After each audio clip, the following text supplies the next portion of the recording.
Day 4 of starting my own aquatic store. So ఈరోజు వచ్చేసి నేనైతే మన స్టోర్‌లో ఎయిర్ కంప్రెసర్ అయితే యాడ్ చేయబోతున్నాను అనమాట. సో నేను వాడుతున్న ఎయిర్ కంప్రెసర్ వచ్చేసి హీలియా 318.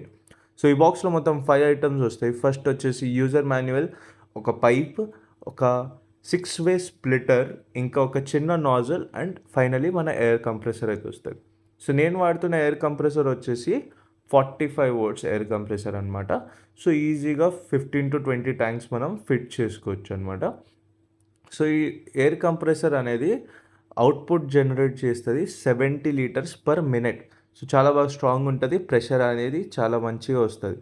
సో ఈ ఎయిర్ కంప్రెసర్ ఫిక్స్ చేయడం అంటే అసెంబుల్ చేయడం కూడా చాలా ఈజీ. సో దీనికి ఏం లేదు, ఫస్ట్ మనం ఈ నాజిల్ మీద అయితే ఈ పైప్ అనేది ఫిక్స్ చేసుకోవాలి. దాని తర్వాత ముందు మనం పీవీసీ పైప్ లేకపోతే ఈ 6 వే స్ప్లిటర్ కూడా యాడ్ చేసుకోవచ్చు. సో ఇవన్నీ యాడ్ చేసుకున్న తర్వాత నేనైతే నా కొత్త స్పాంజ్ ఫిల్టర్స్ అయితే అసెంబుల్ చేయడం స్టార్ట్ చేశాననమాట. సో ఈ సిలికాన్ పైప్స్‌తో అయితే పెడుతున్నా. సో ఫస్ట్ అన్ని సిలికాన్ పైప్స్ తీసుకొని కట్ చేసుకొని దాంట్లో ఇట్లా ట్యాప్స్ అయితే పెట్టుకున్నాను అనమాట. సో 1 బై 1 దాని తర్వాత ఈ సిలికాన్ పైప్స్ అనేది ఈ స్పాంజ్ ఫిల్టర్స్ మీద అయితే పెట్టుకున్నాం.